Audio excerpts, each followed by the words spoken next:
हम लोगों ने जो लास्ट क्लास की थी उसमें रेडॉक्स रिएक्शंस के जो बेसिक कैलकुलेशंस होते हैं ऑक्सीडेशन स्टेट से रिगार्डिंग वो हम लोगों ने कंप्लीट कर लिए थे।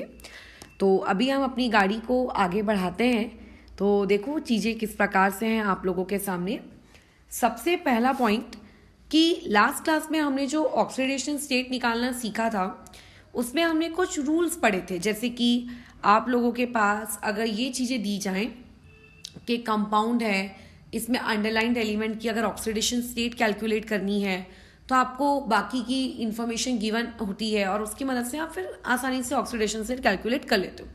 बट कई बार कैसा होता है कि आप जो ऑक्सीडेशन स्टेट उस तरीके से निकालते हो ना वो गलत आती है। उसका रीज़न क्या है गलत आने का, और हमें कैसे पता चलता है कि वो गलत आती है? तो हमने जो लास्ट क्लास पढ़ी थी उसमें हमने पी ब्लॉक एलिमेंट के लिए और डी ब्लॉक एलिमेंट के लिए एक रेंज ऑफ ऑक्सीडेशन स्टेट वाले टॉपिक पे बात की थी। ठीक है, एक हमने टॉपिक पढ़ा था range of oxidation state, P block के लिए भी देखा था और एक आप लोगों के डी ब्लॉक के लिए भी देखा था। ठीक है, पी और डी दोनों के लिए। तो कभी भी कोई भी एलिमेंट उस रेंज को क्रॉस नहीं करता। मैं ये नहीं कह रही हूं कि अगर एक एलिमेंट की मैक्सिमम मतलब एलिमेंट नहीं, उस ग्रुप की बेसिकली बात करते हैं हम लोग, ग्रुप नंबर के हिसाब से हम रेंज कैलकुलेट करते हैं ना। तो जैसे मैं अगर ये कहती हूँ कि आपका जो नाइट्रोजन है वो +5 की ऑक्सीडेशन स्टेट तक जा सकता है, तो इट डजंट मीन्स कि +5 वाला कंपाउंड सही में रियलिटी में एग्जिस्ट करता होगा कि नहीं करता होगा, या स्टेबल होगा कि नहीं होगा, कि अनस्टेबल होगा। I just can't tell.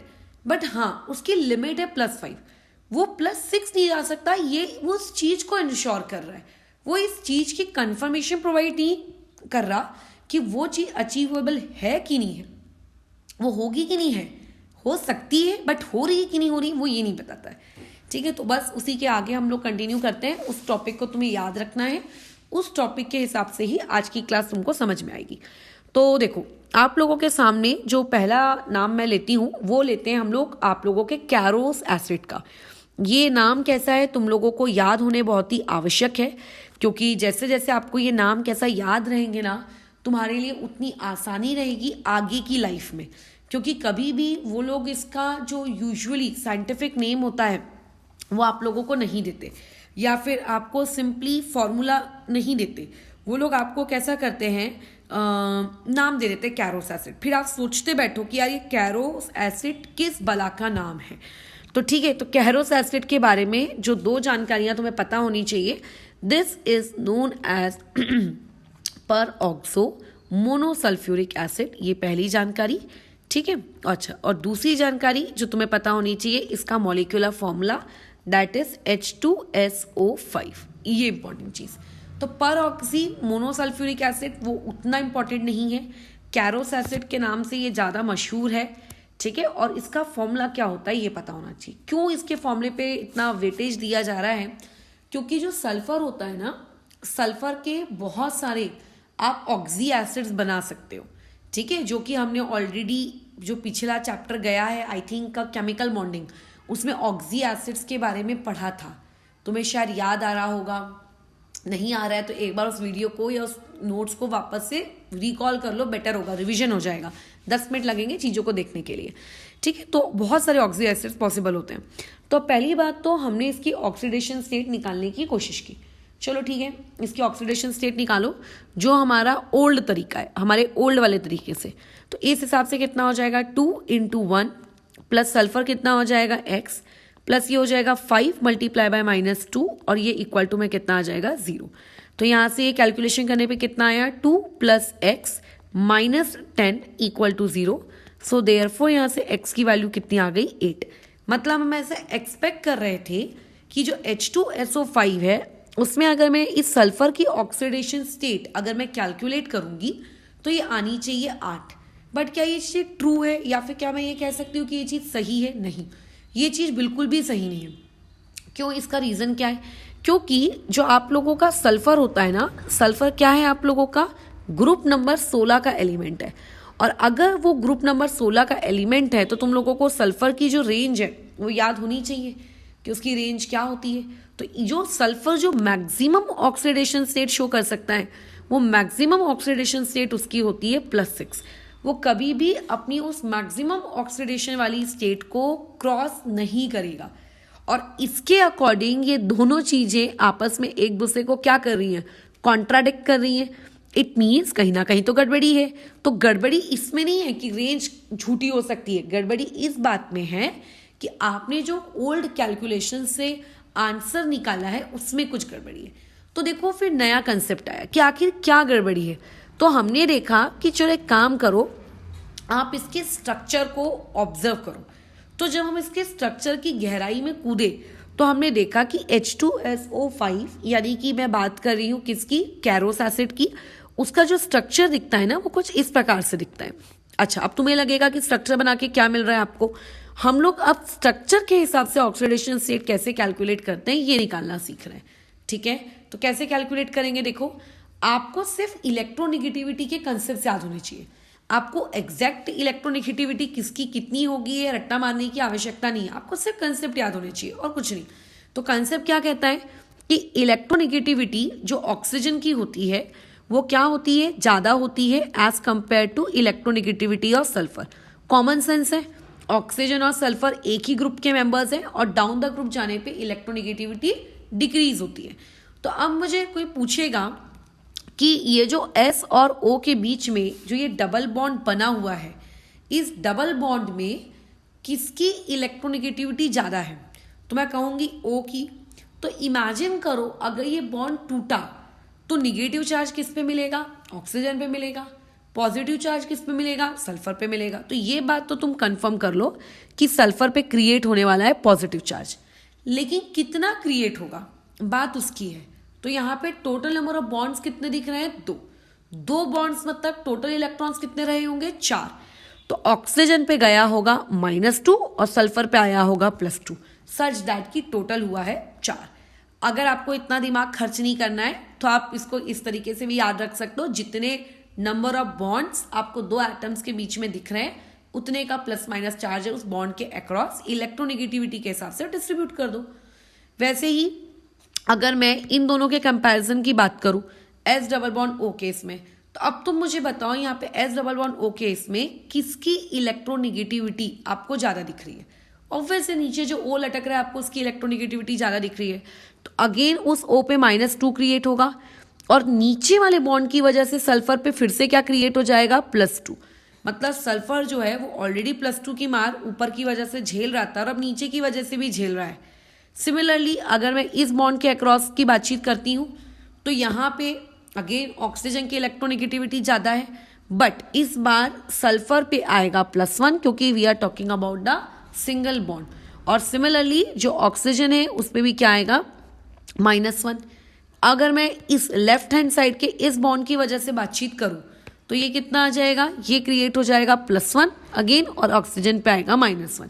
हम ऑक्सीजन और हाइड्रोजन के बॉन्ड्स की बात नहीं कर रहे क्योंकि मुझे ऑक्सीडेशन स्टेट सल्फर की निकालनी है और हाइड्रोजन सल्फर से कनेक्टेड नहीं है। अगर वो सल्फर से कनेक्टेड होता तो मैं हाइड्रोजन को कंसिडर करती, या फिर अगर मुझे क्वेश्चन पेपर वाला ये पूछता कि आप ऑक्सीजन की ऑक्सीडेशन स्टेट निकालो, जो कि मैं निकाल के दिखा देती हूँ नेक्स्ट लाइन में, बट फिलहाल मेरा जो मेन कंसर्न है वो आपका सल्फर है ना कि ऑक्सीजन। ठीक है, तो अभी क्या करना है बताओ, यहाँ से सल्फर की ऑक्सीडेशन स्टेट कितनी आ गई, काउंट कर लो कितना है ये बताओ। ये टोटल आ गई आपके पास 6, यानी कि यहाँ पे जो कैरोस एसिड है, इस कैरोस एसिड में जो सल्फर होता है उसकी जो ऑक्सीडेशन स्टेट होती है वो कितनी होती है, 6 होती है, +6 होती है बराबर। किसी ने अगर तुमसे पूछा कि यहाँ पे जो ये ऑक्सीजन है, ये वाला ऑक्सीजन, इसकी ऑक्सीडेशन स्टेट बताइए जरा कि इसकी ऑक्सीडेशन स्टेट कितनी है, तो अपना मुंह तपाक से खोलकर वहां ये मत बोल देना कि वहां पे उसकी ऑक्सीडेशन स्टेट -1 होती है, क्योंकि ये वाला ऑक्सीजन हाइड्रोजन से भी तो कनेक्टेड है।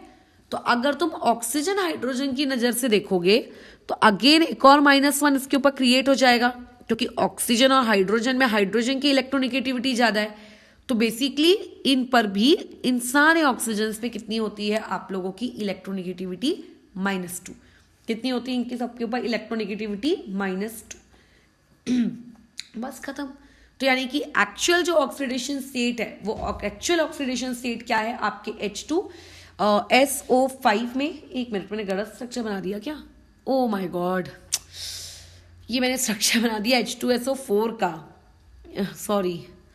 अरे यार चलो ठीक है, ये स्ट्रक्चर एक्चुअली मैंने बना दिया H2SO4 का। हे भगवान, ध्यान ही नहीं रहा मेरा कि एक ऑक्सीजन तो मैंने गड़बड़ मार दिया है। ठीक है, तो इसको अपन एक एज अ इलस्ट्रेशन ले लेते हैं। ठीक है, इसको एज अ इलस्ट्रेशन उठा लो कि आपने सिखा दिया कि ऑक्सीडेशन स्टेट निकालनी कैसी है स्ट्रक्चर वाइज। ठीक है, तो H2SO4 है, तो एक चलो जाने दो। तो यहाँ पे H2SO4 की जो ऑक्सीडेशन स्टेट आई वो कितनी आई आप लोगों की? +6। तुम अगर इसको फॉर्मूला वाइज भी निकालते तो भी +6 आती। अब बात करते हैं कैरोस एसिड की, जो कि +6 नहीं आ रही है या कुछ और नहीं आ रही है, +8 आ रही है, जो कि हो नहीं सकती। तो कैरोस एसिड देखो दिखता कैसा है, ऐसा S डबल बॉन्ड O, यहाँ पे होता है OH, और यहाँ पे होता है ऑक्सीजन, यहाँ पे ऑक्सीजन, और यहाँ पे होता है हाइड्रोजन। ठीक है, ये एक्चुअली बीच का एक ऑक्सीजन में बनाना भूल गई थी, और अभी कुछ दिनों पहले ही मैंने तुम लोगों को बताया है कि जब जब तुम्हें ऑक्सीजन के बीच एक सिंगल बॉन्ड दिखे तो उस टाइप के लिंकेज को हम लोग कौन सा लिंकेज कहते हैं? पर ऑक्साइड लिंकेज। क्योंकि कई बार ना इस टॉपिक से भी सवाल पूछ लिए जाते हैं कि बताइए फलाना एसिड के अंदर आपको कितने पर ऑक्साइड लिंकेज दिख रहे हैं। तो पहला पॉइंट, फॉर्मूला ही याद नहीं होता, मतलब नाम वो ऐसा कभी नहीं पूछेगा कि सल्फ्यूरिक एसिड के अंदर, नाइट्रिक एसिड के अंदर, वो इसी टाइप के एसिड पूछता है। ये जो ऑक्सी एसिड्स होते हैं ना, मार्शल्स एसिड्स, कैरोस एसिड, इस टाइप के एसिड्स के बारे में पूछता है। पहला नाम नहीं पता होता है, जब नाम ही नहीं पता होगा तो मतलब कैसे क्या? चलो किसी को नाम पता रहता है तो उसको ये नहीं पता रहता है कि उस पर्टिकुलर नाम के लिए फॉर्मूला क्या है। मान लो किसी को फॉर्मूला भी पता रहता है तो किसी को ये नहीं पता होता स्ट्रक्चर क्या है। अब मान लो स्ट्रक्चर भी एक इंसान ने बोर्ड्स के लेवल के लिए भी अगर रट्टा मारा है, इसको स्ट्रक्चर भी याद है, तो भाषा को यही नहीं पता होता है कि ऑक्सीजन के सिंगल बॉन्ड को ही पर ऑक्साइड लिंकेज कहते हैं। तो इसीलिए ये भी एक अच्छा सा सवाल क्रिएट किया जा सकता है। 4 प्रकार के एसिड दे दिए जाए और पूछा जाए कि बताइए इन एसिड्स को आपको अरेंज करना है इंक्रीजिंग या फिर डिक्रीजिंग ऑर्डर में on the basis of the पर oxide linkage present in them. तो इसमें क्या ये टॉपिक अलग से कोई पढ़ाया हुआ टॉपिक रहेगा क्या सिलेबस का? नहीं, आपने जो पढ़ा है उस पढ़ी हुई चीज से ही आपके क्वेश्चन फ्रेम करके आपको परोस दिए जाएंगे। So in that case you have to be very careful कि आप जो एक एक वर्ड पढ़ते हो उस एक एक वर्ड से कैसे भी कहीं से भी इजी सवाल फ्रेम किए जाते हैं। ठीक है, जिन्हें हमें लगता है कि टफ है, मैं मेंस की बात कर रही हूँ, ठीक है, एडवांस की। एडवांस में थोड़ा सा लेवल हाई रहता है, बट मेंस का बहुत इजी रहता है केमिस्ट्री का। उसमें आपको बस अपनी आंखें चौतरफी चौकन्नी रखनी रहती है।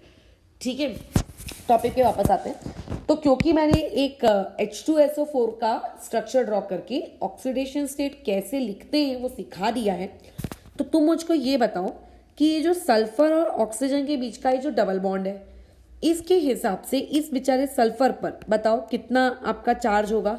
ये चार्ज होगा आपके पास +2 का। फिर वैसे ही ये जो आपका सल्फर डबल बॉन्ड ऑक्सीजन है, इलेक्ट्रोनेगेटिविटी तुम जानते हो ऑक्सीजन की ज़्यादा होती है सल्फर की कम, तो बेचारे सल्फर पे +2 डेवलप हो जाएगा। अगर मैं इन दोनों के रिस्पेक्ट में पूछूं, इन दोनों के रिस्पेक्ट में, तो क्या होगा? इन दोनों के रिस्पेक्ट में अगेन सल्फर की इलेक्ट्रोनेगेटिविटी कम है, तो फिर से क्या हो जाएगा? +1 आ जाएगा। और अगर मैं इस वाले बॉन्ड के रिस्पेक्ट में पूछूं तो अगेन फिर से +1 आ जाएगा। और हाइड्रोजन से यार तो हमें कोई लेना देना है नहीं, हमें सिर्फ उन्हीं बॉन्ड से मतलब होता है जो आपके जिसकी आपको ऑक्सीडेशन स्टेट निकालनी है उससे वो डायरेक्टली कनेक्टेड होता है। तो इससे हमें क्या शिक्षा मिली? इससे हमें ये शिक्षा मिली कि जिस कैरोस एसिड का oxidation state by calculations x = 8 निकल के आ रहा था, वो एक्चुअली में कितना है आप लोगों का? x = 6 है। बट द पॉइंट इज कि आखिर ऐसा क्यों हुआ? आखिर हमने ऐसी कौन सी गलती कर रहे थे हम कैलकुलेशंस में कि हम लोगों का वो गलत आंसर आया था? क्या हमने रूल्स गलत पढ़े? ऑब्वियसली ना, तो आपने कोई कैलकुलेशन में एरर की है, ना ही आपने रूल्स गलत पढ़े। थोड़ा सा ना, मैंने उस वक्त भी तुमको हिंट दी थी, अभी भी बताती हूँ, हम ये बिलीव करते हैं कि जो फॉर्मूले में हमें एटम्स दिए गए हैं वो सारे के सारे एटम्स एक सेम सराउंडिंग में मौजूद है। समझ रहे हो? मतलब अगर आप ऐसा सोचते हो कि H2SO5 में क्योंकि 5 ऑक्सीजन है तो पांचों ऑक्सीजन सल्फर से डायरेक्टली कनेक्टेड होंगे, तो आप उन पांचों ऑक्सीजन्स को इक्वल ट्रीट करते हो और पांचों ऑक्सीजन्स के ऊपर क्या कर देते हो, आप -2 का चार्ज ठोक देते हो। बट तुम स्ट्रक्चर अभी ऑब्जर्व करो, क्या पांचों ऑक्सीजन सल्फर के आजू बाजू डायरेक्टली कनेक्टेड है क्या? नहीं, उनमें से एक ऑक्सीजन है जो तो सल्फर से कनेक्टेड ही नहीं है। समझ में आ रही है बात यहाँ पे कि वहां पे एक ऑक्सीजन ऐसा भी है जो सल्फर से कनेक्टेड ही नहीं है। तो ऐसा ऑक्सीजन मतलब पर ऑक्साइड लिंकेज, ये जो पर ऑक्साइड लिंकेज था जिसको हम लोग कंसिडर नहीं कर रहे थे, ये इस पर ऑक्साइड लिंकेज की वजह से गड़बड़ी हुई है। ठीक है, तो एक्चुअल में अगर इसको मुझे रूल वाइज अगर मुझे कैलकुलेट करना होता, अगर मुझे इसको रूल वाइज कैलकुलेशन करनी होती, तो रूल वाइज कैलकुलेशन करने के लिए मुझे इस फॉर्मूले को थोड़ा सा ट्विस्ट करके लिखना पड़ता कि H2S लिखती मैं। अब क्योंकि इसमें एक पर ऑक्साइड लिंकेज है, एक पर ऑक्साइड लिंकेज को इस तरीके से ब्रैकेट में लिखते O2, और जो पर ऑक्साइड लिंकेज वाले नहीं है, कौन कौन नहीं है पर ऑक्साइड लिंकेज वाला, ये नहीं है, ये नहीं है, ये नहीं है, उनको ब्रैकेट के बाहर लिखते O3। ठीक है, इससे फायदा क्या होता, जो पर ऑक्साइड लिंकेज वाले नहीं होते उन लोगों के लिए ऑक्सीडेशन नंबर -2 रखी जाती, और जो पर ऑक्साइड लिंकेज वाले होते उनके लिए ऑक्सीडेशन स्टेट -1 रखी जाती। बराबर, उनके लिए क्या रखी जाती, -1। तुम खुद देख लो -1 में क्यों कह रही हूं, खुद चेक करो मैं क्यों कह रही हूं -1, क्योंकि S और O अगर मैं इनके बीच में कंपैरिजन करूंगी तो O पे -1 आएगा, नो डाउट। लेकिन अगर मैं ये देखूंगी कि अरे ये वाला O तो एक और O से कनेक्टेड है, बट ये दोनों O तो OO है, तो यानी कि दो सेम एटम्स, और दो सेम एटम्स के बीच में कभी कोई इलेक्ट्रोनेगेटिविटी डिफरेंस कंसीडर किया जाता है क्या? नहीं। इसका मतलब पर ऑक्साइड लिंकेज होने की वजह से राइट हैंड साइड से इस O को कोई कंट्रीब्यूशन नहीं मिल रहा, 0 कंट्रीब्यूशन मिल रहा है, इसलिए इसका ओवरऑल चार्ज जो है वो कितना है, -1।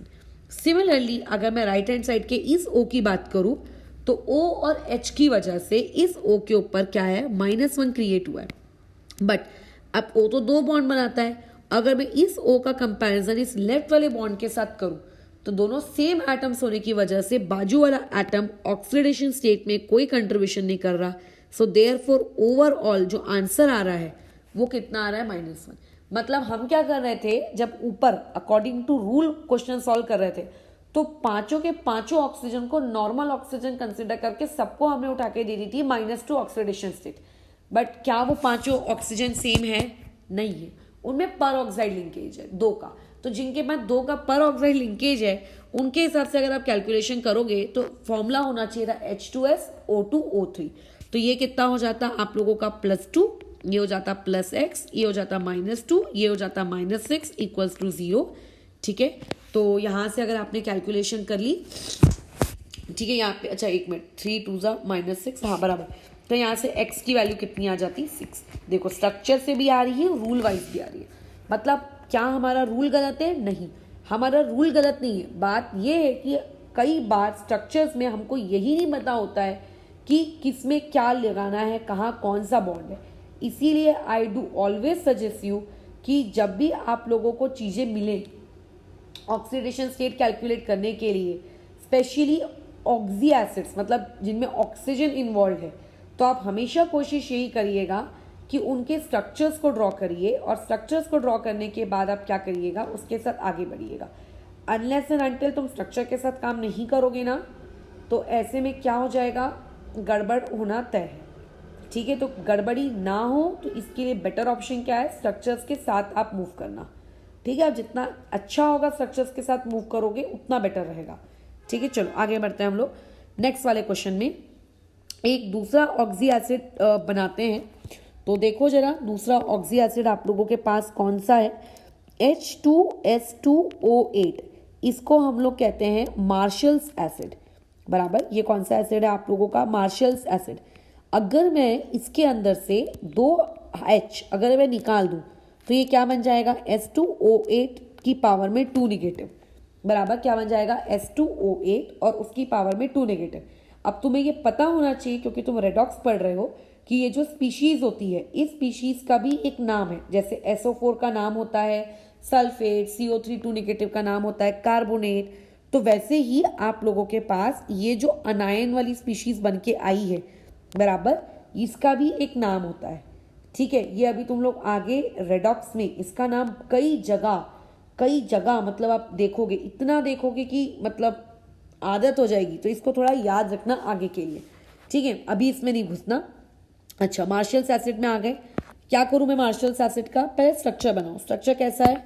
2 सल्फर है। अच्छा, स्ट्रक्चर कैसे बनाते हैं ये पर ऑक्सी एसिड से मैं सिखा चुकी हूँ, ठीक है। नहीं तो केमिकल बॉन्डिंग अब इतनी पढ़ ली है, इतना मतलब एक अंदर से फीलिंग डेवलप हो जाती है यार कि इसका स्ट्रक्चर ऐसा बनेगा, ऐसा नहीं, ठीक है। इतनी अक्ल अब आ जानी चाहिए, नहीं आई है तो यार उसका कुछ कर नहीं सकते।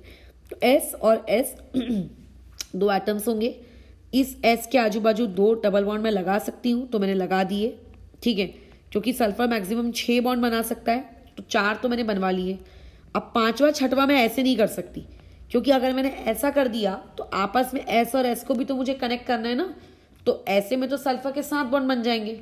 इसका मतलब ज़रूर इनमें से एक ऑक्सीजन इस तरीके से मुझको सिंगल बॉन्ड वाला रखना होगा, ठीक है। ये इस तरीके से अब ऐसा कर लिया, इसमें सल्फर की वैलेंसी तो सेटिस्फाई हो गई, ठीक है। बट आपके को जितने ऑक्सीजन क्वेश्चन में दिए गए थे, क्या उतने ऑक्सीजन सेटिस्फाई हुए? क्या नहीं, ऑक्सीजन तो 8 दिए थे, आपने तो सिर्फ 6 बनाए, तो बाकी के 2 कहाँ जाएंगे? वो बाकी के 2 यहाँ बीच में आ जाएंगे ऐसे। हाइड्रोजन कहाँ जाएंगे? हाइड्रोजन इन O के साथ लगेंगे ऐसे। क्यों? H के ऑक्सीजन को 2 बॉन्ड बनाने होते हैं ना, तो वो बेचारा अकेला बॉन्ड बना रहा था, इसीलिए। अच्छा, अब मैं अगर इसका स्ट्रक्चर वाइज इसकी अगर ऑक्सीडेशन स्टेट निकालने की कोशिश करूं, ठीक है, तो स्ट्रक्चर वाइज बोलो क्या होगा? इस सल्फर पे किस किस का कंट्रीब्यूशन आएगा? ऊपर वाले डबल बॉन्ड O की वजह से आएगा +2, नीचे वाले डबल बॉन्ड O की वजह से आएगा +2, लेफ्ट हैंड में जो O है उसकी वजह से +1, राइट हैंड में जो O है उसकी वजह से +1, यानी कि एक सल्फर के ऊपर +6 की ऑक्सीडेशन स्टेट है। सिमिलरली ये वाला सल्फर थोड़ी ना अलग है बाजू वाले सल्फर से कि नहीं मेरे तो सींगे निकली है, मेरा तो अलग होगा, तो इस वाले का भी यही सेम ऑक्सीडेशन स्टेट होगा। कितना बोलो? +6 आप लोगों का। खत्म, ये आ गई सल्फर की ऑक्सीडेशन स्टेट। बट अगर तुम अभी कॉपी उठाओ, पेन उठाओ, इसको जरा रूल्स के अकॉर्डिंग निकालने का चेक करो, क्या रूल्स के अकॉर्डिंग ये +6 ऑक्सीडेशन स्टेट दे रहा है क्या? जो हम लोगों ने कल रूल्स पढ़े, क्या उस रूल्स के अकॉर्डिंग क्या इसकी +6 ऑक्सीडेशन स्टेट आ रही है? देखो चेक करो। हाइड्रोजन की वजह से 2 प्लस में 2x, इसकी वजह से -16 = 0, तो 2x इक्वल्स टू कितना आता है? यहाँ से 14 आ जाएगा, x = 7 आ रहा है। सल्फर की ऑक्सीडेशन स्टेट 7 बताई जा रही है। सल्फर जो मैक्सिमम ऑक्सीडेशन स्टेट शो कर सकता है ना, वो +6 होता है, इसीलिए इसकी करेक्ट ऑक्सीडेशन स्टेट क्या है? +6। हमसे गलती कहाँ हो रही थी? हमसे गलती हो रही थी पर ऑक्साइड लिंकेज के लिए। तो अगर इसका करेक्ट फॉर्मूला अगर किसी को लिखना हो तो करेक्ट फॉर्मूला कैसे लिखेगा? वो देखो, H2S2 कितनी पर ऑक्साइड लिंकेज है? सिर्फ एक, यानी कि वहां पे अपन क्या लिख देंगे? O2, उसको ब्रैकेट में, ठीक है, ब्रैकेट में लिख देंगे, ताकि ब्रैकेट में लिखा हुआ O2 ये इंडिकेट करेगा रेडॉक्स वाले चैप्टर के लिए कि वो पर ऑक्साइड लिंकेज है। और जो ब्रैकेट में नहीं लिखे गए वो कितने हैं? 6, तो यानी कि O6। तो इस O के लिए आपको ऑक्सीडेशन नंबर कितना लेना चाहिए था? -2, और इस O के लिए आपको ऑक्सीडेशन नंबर कितना लेना चाहिए था? -1। अगर तुमने ऐसा लिया होता तो तुम्हारे पास जो आंसर आता वो परफेक्ट आता। बट यूजुअली इस तरीके से थोड़ी ना फॉर्मूलेज लिखे जाते हैं, फॉर्मूलेज तो ऐसे लिखे जाते हैं। सो हमेशा याद रखना, go with the structure. Structure तुम लोगों को हमेशा सही राह दिखाएंगे, ठीक है, स्ट्रक्चर्स हमेशा सही राह दिखाएंगे। जैसे एक होता है आपका बटरफ्लाई स्ट्रक्चर, CRO5, ठीक है, इसके बारे में तो यार केमिकल बॉन्डिंग में मैं ऑलरेडी बता चुकी हूँ। इसका जो स्ट्रक्चर होता है, बराबर स्ट्रक्चर, वो कैसा होता है? Butterfly structure. तुम्हें याद होना चाहिए कैसा है, इसके बारे में पहला पॉइंट जो एक इंसान कभी नहीं भूलता केमिकल बॉन्डिंग पढ़ने वाला, इसका जो स्ट्रक्चर होता है वो कैसा होता है? Butterfly structure. एक बार देख लेते हैं कैसा इसका स्ट्रक्चर है। तो आपके पास ऑब्वियस है कि जो सेंट्रल एटम है वो क्रोमियम होगा, नो डाउट। तो ये हो गया क्रोमियम। यहाँ पे आ गया आप लोगों के पास डबल बॉन्ड O, और यहाँ पे ऑक्सीजन, यहाँ पे ऑक्सीजन, ये बन गया इसका एक पंख, यहाँ ऑक्सीजन, और ये इसका बन गया दूसरा पंख, ठीक है। ये हो गया क्रोमियम 6 ऑक्साइड पर ऑक्साइड, बटरफ्लाई स्ट्रक्चर। अब यहाँ पे मुझे क्रोमियम की ऑक्सीडेशन स्टेट निकालनी है। अगर मैं यहाँ पे ओल्ड कंसेप्ट के हिसाब से जाऊंगी तो x - 10 = 0, तो यहाँ से x की ऑक्सीडेशन स्टेट कितनी आ जाएगी? 10। अब तुम्हें ये डिसाइड करना है क्या क्रोमियम सही में आपकी +10 की ऑक्सीडेशन स्टेट शो करेगा क्या। खुद सोचो, क्या करने वाला है क्या +10 की ऑक्सीडेशन स्टेट शो, तुम खुद सोचो। तो क्रोमियम जो होता है ना, ये आप लोगों का कहाँ का एलिमेंट है पीरियोडिक टेबल में, ये कहाँ का एलिमेंट है क्रोमियम बाबा, कहाँ के एलिमेंट है, ये आप लोगों के ग्रुप नंबर कौन सा, ग्रुप नंबर 6 के एलिमेंट है, 6 के। ठीक है, ये कभी भी प्लस आपके 10 की ऑक्सीडेशन स्टेट नहीं शो करेगा। ग्रुप नंबर 6 अगर मैं उसके टर्म्स में, रोमन नंबर्स के टर्म्स में बात करूं तो ये कभी भी नहीं करेगा। तुम इसकी रेंज निकाल के देख लो, इसकी ग्रुप नंबर, इसकी जो रेंज होती है, रेंज किसके बराबर होती है, डी ब्लॉक एलिमेंट्स में रेंज किसके बराबर होती है, ग्रुप नंबर के बराबर होती है। याद करो कल लिखवाया था। तो इसकी जो रेंज है वो 6 है, मतलब क्रोमियम +6 के अलावा कोई दूसरी मैक्सिमम ऑक्सीडेशन स्टेट नहीं दे सकता। तो ऐसे में तो यार ये गलत आ रहा है। तो इसके स्ट्रक्चर के हिसाब से चलो चिल एकदम, क्या हो जाएगा देखो, क्रोमियम और डबल ऑक्सीजन अगर मैं कंपेयर करूं, किसकी इलेक्ट्रोनेगेटिविटी ज़्यादा है। तो अगर तुम्हें इलेक्ट्रोनेगेटिविटी की वैल्यूज याद नहीं भी है तो बेसिक बुद्धि तो दी है भगवान ने, क्रोमियम एक मेटल है, समझ रहे हो, और ऑक्सीजन एक नॉन मेटल है। तो ऑक्सीजन और क्रोमियम कैसा कॉम्बिनेशन हुआ, मेटल नॉन मेटल, मेटल की ऑब्वियसली कम होगी, नॉन मेटल की ऑब्वियसली ज़्यादा होगी, तो क्रोमियम पे आएगा +2। अगर मैं इस डायरेक्शन में कंपेयर करूँ, इस डायरेक्शन में अगर मैं कंपेयर करूँ तो क्रोमियम और ऑक्सीजन बोलो कितना दे देंगे आप लोगों को, कितना देंगे, +1।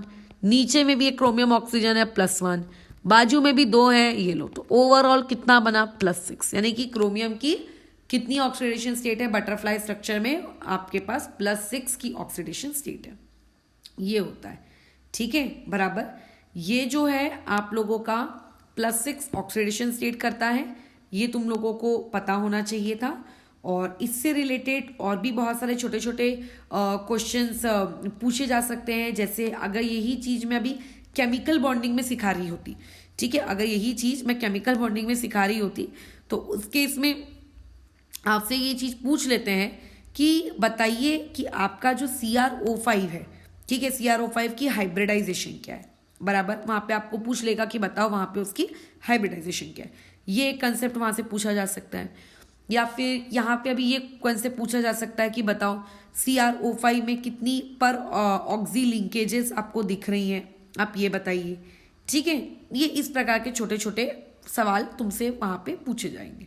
तो अगर आप किसी भी स्ट्रक्चर को पढ़ते हो तो उस स्ट्रक्चर से रिलेटेड सवाल आगे मिलेगा, इस बात की आपको ध्यान में रखते हुए काम करना है। ठीक है, अच्छा, अब इसमें जैसे पर ऑक्सी लिंकेज की अगर मैं बात करूं तो तुम्हें कितनी पर ऑक्सी लिंकेज दिख रही है इस स्ट्रक्चर में, टोटल आपके पास कितनी पर ऑक्सी लिंकेजेस हैं यहाँ पे आपके पास 2, oxygen double bond oxygen, sorry oxygen single bond oxygen, खत्म। ये एक साइक्लिक है, एक साइक्लिक स्ट्रक्चर है। ये कैसा है, एक साइक्लिक स्ट्रक्चर है। तो कई बार क्वेश्चन में ये पूछा जाता है कि बताइए CrO5 आपको एक पर ऑक्सी दिखता भी है कि नहीं दिखता है, ये बताओ। तो ये इस तरीके की जानकारियाँ, ठीक है। अच्छा, अब आगे कंटिन्यू करते हैं नेक्स्ट वाले में। तो जैसे आप मान लो कि एक दूसरा स्ट्रक्चर आपके सामने आ गया, ब्लीचिंग पाउडर CaOCl2।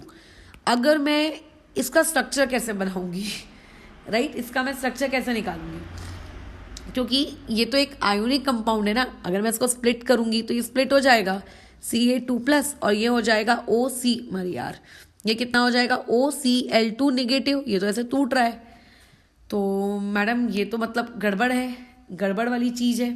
तो ऐसे में तो मतलब कैसे इसका स्ट्रक्चर कैसे बनाओगे आप। तो इसके स्ट्रक्चर को छोड़ो, पहले तुम एक काम करो, ओल्ड टेक्निक के अकॉर्डिंग एक बार उसकी ऑक्सीडेशन स्टेट निकाल के तो देखो। तो कैल्शियम की कितनी आ जाएगा, +2 का कंट्रीब्यूशन, ठीक है। अच्छा, हमको निकालनी है इसकी oxidation state, by the way chlorine की निकालनी है इस केस में, ठीक है। अच्छा, अब यहाँ पे ऑक्सीजन का कंट्रीब्यूशन -2, क्लोरीन का +2 टाइम्स ऑफ x, कैलकुलेशन करो, लीनियर इक्वेशन है, 1 वेरिएबल को सॉल्व करो, x की वैल्यू यहाँ पे 0 आ रही है। तुम्हें लगता भी है कि x की वैल्यू यहाँ 0 हो सकती है, तुम्हें एक बार के लिए भी लगता है, क्यों, क्योंकि कोई कैसे पॉसिबल है यार कि बिना 0 ऑक्सीडेशन स्टेट में, वो भी इस तरीके का आयोनिक कंपाउंड, क्या ये गलत नहीं है। क्लोरीन की मिनिमम ऑक्सीडेशन स्टेट की रेंज में आ भले ही रहा है, लेकिन ये नहीं है पॉसिबल। ऐसा क्यों? इसका मतलब क्या ये मतलब सही है गलत है? तो हमें लगता है कि यार ये गलत है, तो हम लोग कई बार इसके अंट शंट ऑक्सीडेशन स्टेट मार्क कर देते हैं, -1 किसी ने मार्क कर दी, -7 किसी ने -5 समथिंग, बट ये गलत नहीं है। ठीक है, ये गलत नहीं है। ये वाला जो पार्ट है ये आप लोगों का सही है। ये जो x = 0 आया है ना, ये वहाँ पे जो 2 क्लोरीन एटम है, उन दोनों क्लोरीन एटम्स की ये एवरेज ऑक्सीडेशन स्टेट है। ये क्या है? उन दोनों क्लोरीन एटम्स की एवरेज ऑक्सीडेशन स्टेट। ठीक है, ये कैसा है? एवरेज ऑक्सीडेशन स्टेट है। अगर कोई मुझसे पूछेगा कि CaOCl2 का जो स्ट्रक्चर है, इस स्ट्रक्चर के अंदर क्या दोनों क्लोरीन सेम एटमॉस्फेयर में मौजूद है, तो मैं उसको जवाब दूंगी नहीं। इसका जो एक्चुअल में जो स्ट्रक्चर है उसमें ये स्ट्रक्चर कुछ इस प्रकार से है। Ca, इसका एक लेट से सिंगल बॉन्ड है ऑक्सीजन के साथ, वो ऑक्सीजन कनेक्टेड है क्लोरीन के साथ, और एक बॉन्ड है इसका क्लोरीन के साथ। तो अब तुम खुद सोचो, इमेजिन करो कि अगर मैं इन दोनों के बीच में कंपैरिजन करूं, कैल्शियम और क्लोरीन, तो किसकी इलेक्ट्रोनेगेटिविटी ज़्यादा है? ऑब्वियसली क्लोरीन की, नॉन मेटल है, तो -1 और इस पे +1, यानी कि आपके पास CaOCl2 ब्लीचिंग पाउडर में जो एक क्लोरीन मौजूद है वो Cl निगेटिव के फॉर्म में मौजूद है। ठीक है, और लेकिन अगर मैं इन दोनों के बीच में कंपैरिजन करूं, तो ऐसे केस में O और Cl के बीच में किसकी इलेक्ट्रोनेगेटिविटी ज़्यादा है? O की इलेक्ट्रोनेगेटिविटी ज़्यादा है। तो जिसकी इलेक्ट्रोनेगेटिविटी ज़्यादा होगी उस पे -1 और इस पे +1, यानी कि यहाँ पे आप लोगों के पास जो दूसरा Cl है वो Cl निगेटिव नहीं है, बल्कि वो Cl पॉजिटिव है। तो एक Cl निगेटिव और एक Cl पॉजिटिव, तो देयरफॉर इनका जो एवरेज है Cl की ऑक्सीडेशन स्टेट का, वो कितना आया है? आप लोगों का 0 आया है। तो इस बार हमने जो कैलकुलेशन से निकाला, किस्मत से वो वाला आंसर और स्ट्रक्चर वाला आंसर सेम आया है। ठीक है, तो इसका मतलब आपने जो बचपन से पढ़ा है कि हैलोजेंस -1, यार वो उनकी वैलेंसी थी। ऑक्सीडेशन स्टेट में कुछ भी पॉसिबल है उनकी रेंज के अंदर में। ठीक है, अच्छा, जैसे एक स्ट्रक्चर है Br3O8, मुझे यहाँ पे ऑक्सीडेशन स्टेट कैलकुलेट करनी है ब्रोमीन की। क्या हो जाएगा? 3 टाइम्स ऑफ x -16 = 0, यानी कि यहाँ से मेरे पास ऑक्सीडेशन स्टेट एक फ्रैक्शन आ रहा है। ठीक है, एक फ्रैक्शनल नंबर मुझे यहाँ से ऑक्सीडेशन स्टेट के नाम पर मिल रहा है। अच्छा, अब मैं बात करती हूँ स्ट्रक्चर की। स्ट्रक्चर कैसे बनाएंगे? देखो, 3 ब्रोमीन है, मतलब तीनों ब्रोमीन का, क्योंकि सेंट्रल एटम हम ब्रोमीन को मान रहे हैं ना, सेंट्रल एटम हम ब्रोमीन को मान रहे हैं, तो तीनों ब्रोमीन आपस में कनेक्टेड होने चाहिए। एक ब्रोमीन ज़्यादा से ज़्यादा 7 बॉन्ड बना सकता है। ये वाला ब्रोमीन कॉर्नर वाला ऑलरेडी 1 बॉन्ड बना चुका है। इसके पास कितनी पोजीशंस खाली हैं? 6। तो 6 पोजीशंस में से ये 3 ऑक्सीजन को उठा के लाएगा और इस तरीके से इसने डबल बॉन्ड बना लिए। सेम यही काम कॉर्नर वाले ने भी कर लिया। अब बचे कितने ऑक्सीजन? 2। वो 2 ऑक्सीजन देखो इस तरीके से कनेक्टेड हो गए, बराबर, ये इस तरीके से कनेक्टेड हो गए। क्या ये बात दिमाग में जा रही है? बराबर, अच्छा गई। अब हुआ कैसा? अब यहाँ पे तुम्हें बोला गया कि ऑक्सीडेशन स्टेट कैलकुलेट करो। तो देखो, यहाँ पे जो ये महाशय है ब्रोमीन, ऑक्सीजन और ब्रोमीन के बीच में सब जानते हैं ऑक्सीजन की इलेक्ट्रोनेगेटिविटी ज्यादा है, तो इन सारे ऑक्सीजन पे -2 -2 -2 -2 -2 डेवलप हो जाएगा। बट बदले में ये सारे ऑक्सीजन मिलके ब्रोमीन को +2 +2 +2 गिफ्ट करके चले जाएंगे। तो जो मेरा पहला ब्रोमीन है उस पर कितनी आई वैल्यू? 6। जो मेरा लास्ट वाला ब्रोमीन है इस पे भी वैल्यू कितनी आई? +6। बट जो मिडिल वाला ब्रोमीन है इस पे वैल्यू कितनी आई? ओनली +4। क्यों? क्योंकि एक्चुअल में इस ऑक्सीजन और इस ब्रोमीन के बीच में जो डबल बॉन्ड है, इसकी वजह से यहाँ -2, यहाँ पे +2, यहाँ पे -2, यहाँ पे +2। परंतु जब मैं ब्रोमीन को बाजू वाले ब्रोमीन से कंपेयर करूंगी तो क्या -1 क्या +1, क्योंकि दोनों तो सेम है। तो ऐसे में जब 2 सेम एटम्स के बीच में आप +1 -1 डिस्ट्रीब्यूट करने का सोच रहे हो ना, तो उस ख्याल को भी दिमाग से भगा देना लात मारकर। ठीक है, तो इस हिसाब से यहाँ पर बीच वाला जो आपका है प्राणी, उसकी ऑक्सीडेशन स्टेट कितनी है? +4। तो यानी कि यहाँ पे टोटल 3 ऑक्सीडेशन स्टेट है। तो ऐसे में हम लोग क्या निकालते हैं? जब किसी भी एक कंपाउंड के अंदर उस पर्टिकुलर एलिमेंट की more than one oxidation state अगर मौजूद हो तो हम वहां पे कंसेप्ट इंट्रोड्यूस करते हैं एवरेज ऑक्सीडेशन स्टेट, और एवरेज ऑक्सीडेशन स्टेट यहां से इतनी निकल के आई, और तुम्हें पता भी है मीन कैसे निकालते हैं, तो ये आया आपका 16/3। इसीलिए ऊपर से निकला हुआ आंसर और नीचे स्ट्रक्चर से निकला हुआ आंसर दोनों से कैसा आया है, सेम। ठीक है, ऐसे और भी बहुत सारे क्वेश्चन हैं जिनका स्ट्रक्चर और से आपको एक्सप्लेनेशन मिलता है कि उन लोगों का क्यों फ्रैक्शन में ऑक्सीडेशन स्टेट आ रही है। जैसे ये तुमको पता होना चाहिए भैया, इसका नाम वेरी इंपॉर्टेंट स्पीशीज टेट्राथायोनेट। ठीक है, अभी आगे रेडॉक्स में तुमको ये बहुत इंपॉर्टेंट है, टेट्राथायोनेट सबसे इंपॉर्टेंट प्राणी है तुम्हारी लाइफ का, याद रखना टेट्राथायोनेट। इसका अगर तुम्हें स्ट्रक्चर ड्रॉ करना हो, बोलो क्या होगा। 4 सल्फर यार तुम आपस में कनेक्ट तो ऐसे कर ही दो, नो डाउट। 6 ऑक्सीजन बच गए, तो 6 ऑक्सीजन का क्या करने का है, सबसे पहले यहाँ पे आ गया आपका, 1 मिनट, कॉर्नर वालों को पहले दे दो। ठीक है, तो ये double bond O, double bond O और यहाँ पे O नेगेटिव दोगे। ठीक है, अच्छा ये क्वेश्चन ऐसे भी लिखा जा सकता है H2S4O6। अगर H2 होता तो मैं यहाँ पे निगेटिव ना लगाकर H लगा देती। चलो मैं यहाँ पे H के लिए ही बना देती हूँ स्ट्रक्चर, ये मैं बना लेती हूँ H के लिए।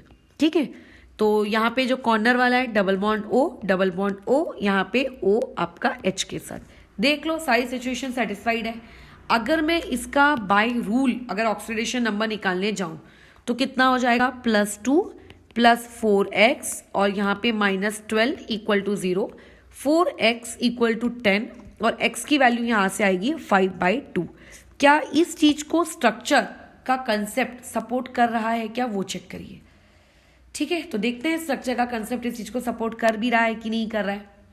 तो यहां से बताओ कितना हो जाएगा, ऊपर वाले डबल बॉन्ड की वजह से +2, नीचे वाले की वजह से +2, लेफ्ट वाले की वजह से +1, राइट वाले की वजह से 0, क्योंकि S और S के बीच में बॉन्ड है ना, तो वो 0, यानी कि टोटल कंट्रीब्यूशन यहाँ से कितना हुआ, +5।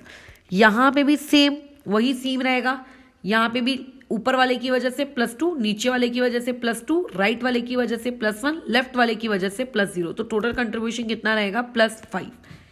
अब लेकिन जो ये बीच वाले सल्फर है इनके साथ क्या हाल है, इनके ऊपर जो ऑक्सीडेशन नंबर है वो 0 है, क्योंकि लेफ्ट और राइट ये दोनों तरफ से सल्फर से कनेक्टेड, और जब ये सल्फर से कनेक्टेड है तो क्या इलेक्ट्रोनिगेटिविटी का डिफरेंस, कुछ भी नहीं है। सो देयरफॉर कहाँ उसमें कोई ऑक्सीडेशन स्टेट या कुछ और।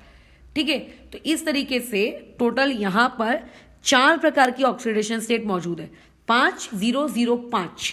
ठीक है, 5005। तो अगर कोई मुझे पूछेगा कि मुझे यहाँ पे एवरेज ऑक्सीडेशन नंबर निकालना है तो 5 + 0 + 0 + 5 और डिवाइडेड बाय कितना, 4, जो कि हो जाएगा 10/4, जो कि होगा 5/2। इसीलिए यहाँ पे ऑक्सीडेशन स्टेट 5/2 है। तो एक छोटी सी बात अपने दिमाग में बैठा लो, क्या ये असर्शन रीजनिंग में या फिर MCQ टाइप के क्वेश्चन में पूछा जा सकता है कि जो एवरेज ऑक्सीडेशन स्टेट होती है, या ये क्या किसी पर्टिकुलर एक एलिमेंट या किसी पर्टिकुलर एक स्पीशीज की ऑक्सीडेशन स्टेट होती है क्या, नो वेज। ये क्या होती है, उस पूरे कंपाउंड में उसके जैसे और कितने लोग रहे होंगे उन सबके एवरेज की वैल्यू रहती है। अगर आपको किसी एक पर्टिकुलर का ही निकालना है, जैसे अगर कोई मुझे बोलेगा टीचर कि नहीं आपको सिर्फ इसकी बताओ ऑक्सीडेशन स्टेट कितनी है, तो मैं ऐसे केस में इसकी ऑक्सीडेशन स्टेट को 5/2 नहीं कह सकती ना। कई लोग क्या करेंगे, स्ट्रक्चर से बनाने के बजाय फॉर्मूला लगाएंगे, फॉर्मूले से 5/2 आंसर आएगा, लिख देंगे मैडम 5/2 है। इस बार आपको उसने स्पेसिफिकली पूछा है कि नहीं हमको चारों सल्फर की कंबाइंड ऑक्सीडेशन स्टेट जानने में कोई इंटरेस्ट नहीं है, इस स्ट्रक्चर में जो मैं पॉइंट आउट कर रहा हूं उस पॉइंट आउट करने वाली वैल्यू की आप मुझे ऑक्सीडेशन स्टेट निकाल के दिखाओ। तो इसीलिए स्ट्रक्चर्स का आना बहुत ही ज्यादा जरूरी है। ठीक है, अच्छा एक और चीज करते हैं हम लोग, जैसे कि आपके पास मान लो HNO4, ये एक आपके पास एसिड है। अभी तक तुम्हारी लाइफ में कैसा होता था, HNO3 nitric acid, HNO2 nitrous acid. ठीक है, और अब आ गया HNO4 that is known as per oxy, उसके पास ज्यादा ऑक्सीजन है ना, तो पर ऑक्सी नाइट्रिक एसिड। ये सारी चीजों के नामकरण केमिकल बॉन्डिंग की आखिरी क्लास में सिखाए गए हैं, जहां पर आपको ये पढ़ाया गया है स्ट्रक्चर ऑफ ऑक्सी एसिड्स। अब बताओ, अब यहाँ पर अगर मैं ओल्ड कंसेप्ट के हिसाब से चलूंगी तो आंसर क्या आएगा, +1 + x -8 = 0, x = 7। यानी कि आपका जो कल का सिखाया हुआ कंसेप्ट है वो ये कह रहा है कि देखो भैया नाइट्रोजन की ऑक्सीडेशन स्टेट ना +7 है, बट तुम तो जानते हो कि ये एक पी ब्लॉक एलिमेंट है। पी ब्लॉक में जो आपके ग्रुप नंबर है नाइट्रोजन का वो कितना है, 15। जो मैक्सिमम ऑक्सीडेशन स्टेट ये बेचारा शो कर सकता है वो कितनी है, बताओ वो कितनी है, वो है इसकी 5 बराबर। ये कितनी है, इसकी 5। ये मतलब गड़बड़ी कर दी आपने, इसका मतलब यहाँ पे गड़बड़ हो चुका है।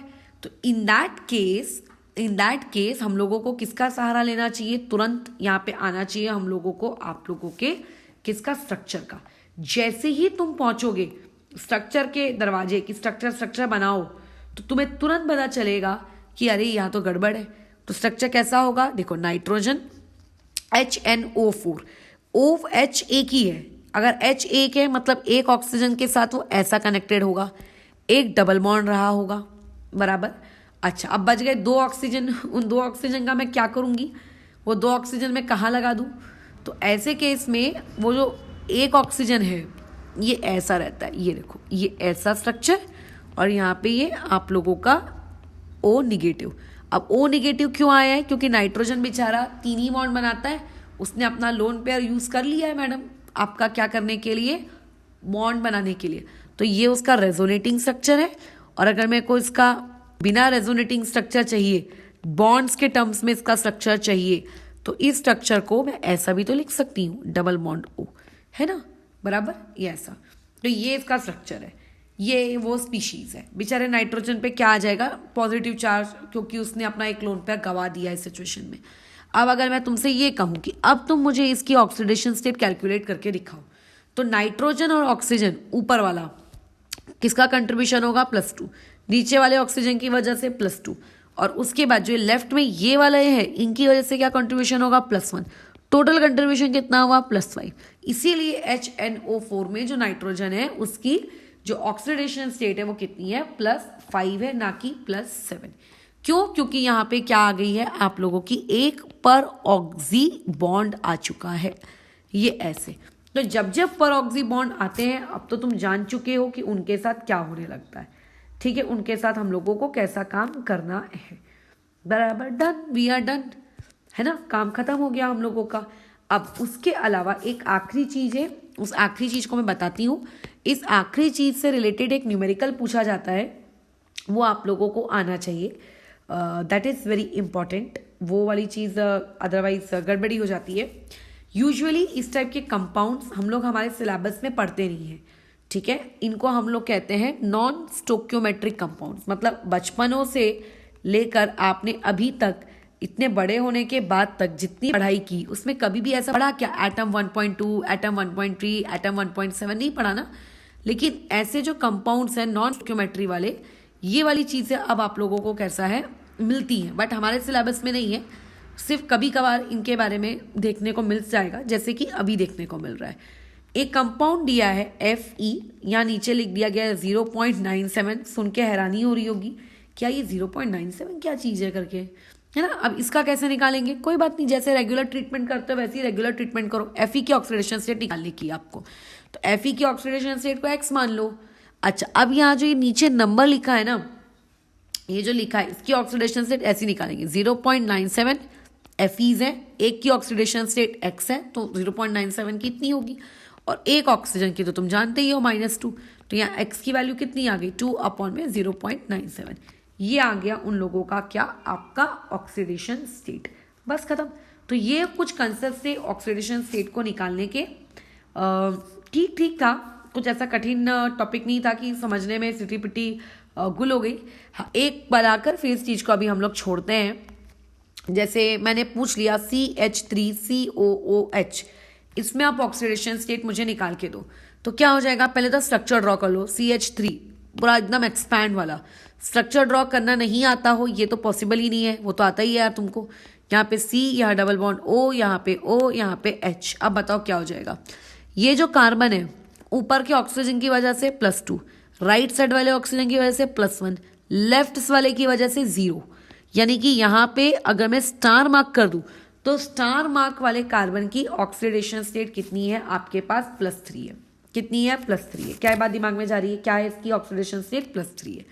अगर मैं इसके रिस्पेक्ट में सोचूं तो इसकी भी कितनी है, ऊपर का हाइड्रोजन, नीचे का हाइड्रोजन, बाजू का हाइड्रोजन, कितनी आ गई, +3 आ गई। ठीक है, अगर मैं इस ऑक्सीजन की ऑक्सीडेशन स्टेट पूछूंगी कितनी आ रही है, -2 आ रही है। इस हाइड्रोजन की +1 आ रही है, इस ऑक्सीजन की -2 आ गई, इस हाइड्रोजन की +1, बाकी सारे हाइड्रोजन की +1, बस done, finish, we are done. तो इस तरीके से आपको ऑक्सीडेशन स्टेट स्ट्रक्चर से निकालने आनी चाहिए। स्ट्रक्चर तुम यकीन रखो चाहे कुछ भी हो जाए, कभी भी तुम लोगों का साथ नहीं छोड़ेगा, कभी भी नहीं छोड़ेगा।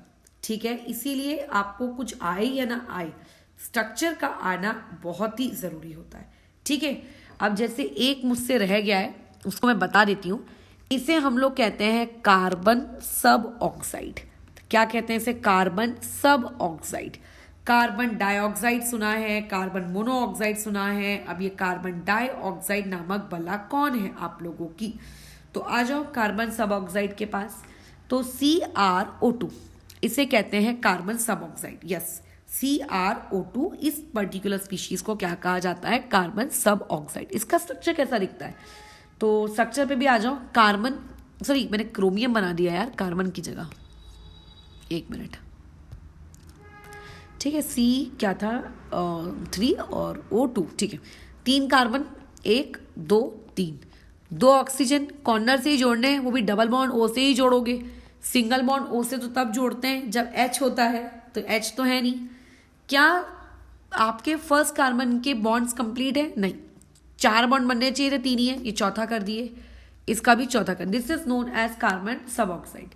अगर मैं इसकी ओल्ड कल के कंसेप्ट के अकॉर्डिंग अगर मैं इसकी कैलकुलेशंस करूं तो मुझे कार्बन की अगर ऑक्सीडेशन स्टेट कैलकुलेट करनी है, 3 कार्बन है, let it be 3 times of x, और ये हो जाएगा -4 = 0। सो x की वैल्यू कितनी आ जाएगी यहाँ से मेरे पास, 4/3।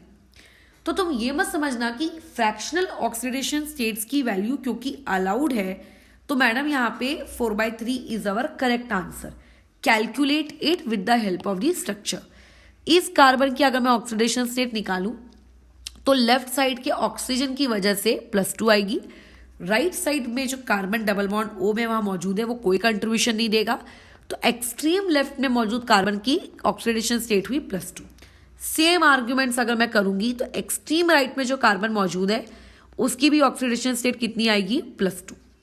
लेकिन जो मिडिल वाला कार्बन है, इस मिडिल वाले कार्बन के लेफ्ट और राइट दोनों साइड में क्योंकि सेम टाइप के एटम्स मौजूद है, वो सेम टाइप अपने ही जैसे एक दूसरे कार्बन से कनेक्टेड है, तो दोनों ही लेफ्ट और राइट वाले कार्बन 0-0 कंट्रीब्यूट करेंगे और सेंटर पे मौजूद कार्बन का जो ऑक्सीडेशन स्टेट आएगा वो कितना आएगा, 0 आएगा।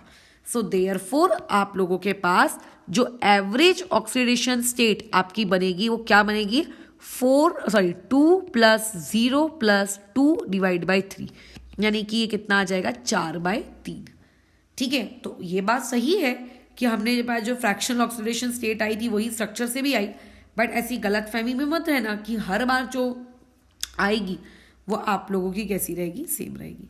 ठीक है, इसीलिए एक इंसान को स्ट्रक्चर्स ड्रॉ करते आने चाहिए, और हर किसी का स्ट्रक्चर कैसा होता है ये मैं ऑलरेडी आप लोगों को पर ऑक्सी लिंकेज में ये चीज मैं बता चुकी हूँ। जो पर ऑक्सी लिंकेज, पर ऑक्सी वाला जो वीडियो था उसमें वो सारी चीजें बताई जा चुकी है। और इवन जब तुम आगे पी ब्लॉक एलिमेंट पढ़ते हो 12th स्टैंडर्ड में, तो वहां पे आपको स्ट्रक्चर्स रहते हैं ऑक्सी एसिड्स ऑफ सल्फर और ऑक्सी एसिड्स ऑफ किसके, आप लोगों के फास्फोरस के। ठीक है, तो ये कहानी थी। इसमें और भी चीज़ें पॉसिबल है, फास्फोरस के ऑक्सी एसिड्स लिए जा सकते हैं, कुछ भी कॉम्बिनेशन लिया जा सकता है। तो बस एक क्विक रिकैप लेकर इसको ओवर करो। क्विक रिकैप नहीं है, तुम लोगों के लिए बस पुरानी चीज़ों को वापस से दोहराया जा रहा है ताकि कुछ याद रहे तुमको। तो जैसे अगर आपके पास H2S2O7 है, ये एक स्पीशीज हो सकती है। अगर कल को इसका स्ट्रक्चर, इसका ऑक्सीडेशन स्टेट पूछ लिया तो स्ट्रक्चर ड्रॉ करते आना चाहिए, तो मैं स्ट्रक्चर ड्रॉ करके दे देती हूँ।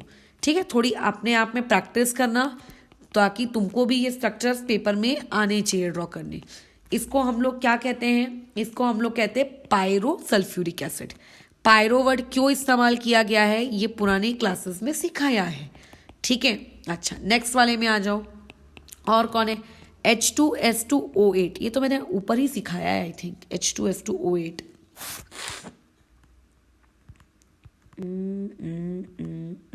किधर है किधर है किधर है? ये रहा, ये देखो H2S2O8 तो ऑलरेडी सिखाई हुई चीज़ है, इसको वापस से मैं क्या ड्रॉ करूँ? ये रहा आपका H2S2O8। ठीक है, तो ये इसको उठा के नीचे छाप देते हैं। ये डन। ठीक है, ये हो गया आपका H2S2O8। इसको मिटा दो फालतू का ये सब। ठीक है। अच्छा, इसका नाम क्या है H2S2O8 का? इसको हम लोग कहते हैं पर ऑक्सी डाइसल्फ्यूरिक एसिड, बराबर। ये हो गया आपका इसका नाम। अच्छा, और क्या होता है आपके पास? H2S2O3 होता है, H2S2O3। इसका स्ट्रक्चर तो भैया ऐसा बनता है एकदम ही गजब। ये देखो एकदम, ये एक S के साथ डबल बॉन्ड और एक H के साथ डबल बॉन्ड और एक O के साथ। हमारी कैसा है, हैबिट ऐसी हो जाती है कि ज़्यादातर ऑक्सी एसिड्स के जो क्वेश्चन आते हैं ना, उनमें हमको ऐसा लगता है कि वहाँ पे पर ऑक्सी का जो लिंकेज है वो तो मौजूद होगा ही होगा, बट हम ये भूल जाते हैं कि हर जगह पर ऑक्सी का लिंकेज नहीं होता। और ये वो उसका बेस्ट इलस्ट्रेशन है कि यहाँ पे पर ऑक्सी लिंकेज नहीं होता है H2S2O3 में। ठीक है, और इसको कहा जाता है थायोसल्फ्यूरिक एसिड। इसे क्या कहा जाता है? This is known as thiosulphuric acid. और ये जो मैंने बाजू में लिखा है इसको कहते हैं हम पर ऑक्सी मोनोसल्फ्यूरिक एसिड। और बाकी सल्फ्यूरिक एसिड का तो स्ट्रक्चर तुम जानते ही हो क्या होता है, H2SO4 का। ठीक है, तो इसलिए तुम्हें ये सारे स्ट्रक्चर्स कैसा है पता होने चाहिए। स्ट्रक्चर्स पता होंगे तो काम करने में दिक्कत नहीं होगी। स्ट्रक्चर्स अगर आइडिया नहीं होगा और अपना दिमाग चलाने की कोशिश करोगे छोटा सा, तो मतलब घायल हो जाओगे। ठीक है, चलो तो इसके साथ फिर इस चीज़ को भी ओवर करते हैं।